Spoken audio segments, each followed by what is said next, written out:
Guys next episode में आप देखेंगे जो सैम होता है वो साइन कर देता है। वो कहता है मैं अमर और सारा के पीछे अब नहीं जाऊंगा। इस वजह से अमर और सारा बहुत ज्यादा खुश होते हैं। अमर सारा को एक खूबसूरत सी गाड़ी भी गिफ्ट करता है जिस पर सारा बहुत ज्यादा खुश होती है। फिर अमर सारा को कहता है आ जाओ, सबसे पहले ये गाड़ी तुम ड्राइव करोगी। कैसी लगी? बहुत अच्छी है। सारा बोलती है हस्बैंड हो तो ऐसा हो, आपने तो मुझे मेरी ख्वाबों की ड्रीम कार मुझे गिफ्ट कर दी है। अमर बोलता है सारा तुम्हारे आगे ये तो कुछ भी नहीं है, तो मेरी जिंदगी में आई वो सबसे कीमती बात थी। अपनी बेटी को अच्छी तरीके से समझा दिया कि उसे क्या करना है। यहाँ पर अमर और सारा बहुत ज्यादा खुश होते हैं। वहाँ पर जो सैम होता है इन दोनों को मारने की प्लानिंग कर रहा होता है। अमर का जो मुलाजिम होता है सैम उसको अपने साथ मिला लेता है और उसकी बेटी को भी सारी बातें समझा देता है कि तुमने सारा के साथ ऐसे करना है।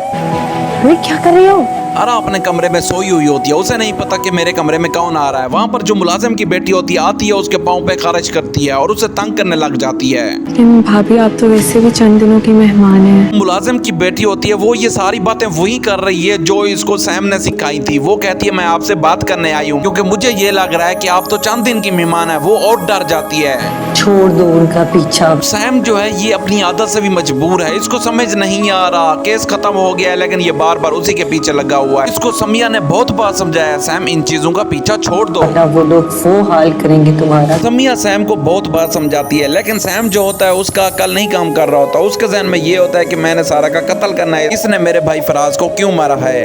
खुद नहीं बचा सकोगे। समिया इसको बोलती भी है तुम इन लोगों से दूर रहो वरना सारी जिंदगी तुम्हारी जेल में सड़ती रहेगी। लेकिन सैम को आराम नहीं आता। वो चोरी छुपे सारा के घर में घुस जाता है और सारा को बार बार डराता रहता है। जिंदगी के हर कदम में तुम्हारा साथ होगा।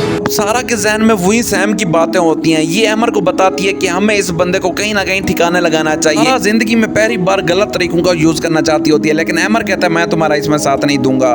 लेकिन इस पागलपने में मैं तुम्हारा साथ नहीं दे सकता। सारा का ये मसला होता है। वो कहती है हम जो सैम है इसको कहीं से किडनैप करवा देते हैं कि इसने हमारी जिंदगी जहन्नम बनाकर रखी हुई है। लेकिन अमर कहता है मैं इस काम में तुम्हारा साथ नहीं दूंगा, पुलिस है इस काम के लिए। के साथ साथ सैम जो होता है उसमें पागलपन की हद ज्यादा होती जाती है। मिशाल उसे बात करने आती है। मिशाल को पता नहीं होता सैम ऐसे ही बंदूक निकालता है और उसके सर के ऊपर रख देता है। वहाँ पर सैम की माँ आ जाती है और कहती है क्या कर रहे हो, ये तो मिशाल है। सैम को फिर पता चलता है, वो फिर गन नीचे रख देता है। अब फिर इन सब बातों के बाद सैम और मिशाल का जो रिश्ता होता है वो टूटने लगता है क्योंकि मिशाल को उसका बाप बोलता है ये शख्स तुम्हारा कभी साथ नहीं दे सकता, ऐसे शख्स से शादी भी नहीं करनी चाहिए, शख्स के साथ बिल्कुल भी जिंदगी गुजारने का फैसला नहीं करना चाहिए। फिर एक तरफ जो मिशाल होती है वो परेशान होती है क्योंकि वो सैम से मोहब्बत करती होती है। सैम और उसकी मंगनी भी हो जाती है लेकिन सैम का मसला ये है कि वो फराज का बदला लेकर शादी करेगा, पहले नहीं करेगा। लगता नहीं है सारा भाभी को कोई टेंशन। फिर जो उस मुलाजिम की बेटी थी वो सारी बातें सैम को आकर बताती है और कहती है सारा भाभी बहुत ज्यादा खुश है। सैम और ज्यादा गुस्से में आ जाता है। वो कहता है चलें ठीक है मैं इसका बदला लूंगा।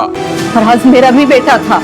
सारी हरकतें करने के बावजूद जो सैम की माँ होती है वो भी सैम के ऊपर गुस्सा करती है और कहती है जो तुम पागल हो रहे हो ना इस सब को पागलपन को छोड़ दो। फराज मेरा भी बेटा था, मैं तो चुप हूँ, तुम क्यों चुप नहीं होते। जितना वक्त लेना था ले लो। विशाल का बाप फिर मिशाल के साथ सैम लोगों के घर जाता है। वो उनकी माँ को ये बोलता है कि अब हम अपनी बेटी का सैम के साथ रिश्ता नहीं कर सकते। अब मैं अपनी बेटी का रिश्ता सैम से तोड़ता हूँ। विशाल जो सैम से बहुत ज्यादा मोहब्बत करती थी अपने बाप की बातों के आगे मजबूर हो जाती है क्योंकि उसका बाप उसको कहता है सैम ने आज तुम्हारे ऊपर बंदूक रखी है, कल को तुम्हें मार भी सकता है, इसलिए इसको भूल जाओ। अगर आपको हमारी वीडियो अच्छी लगती है तो काइंडली लाइक एंड सब्सक्राइब जरूर किया करें।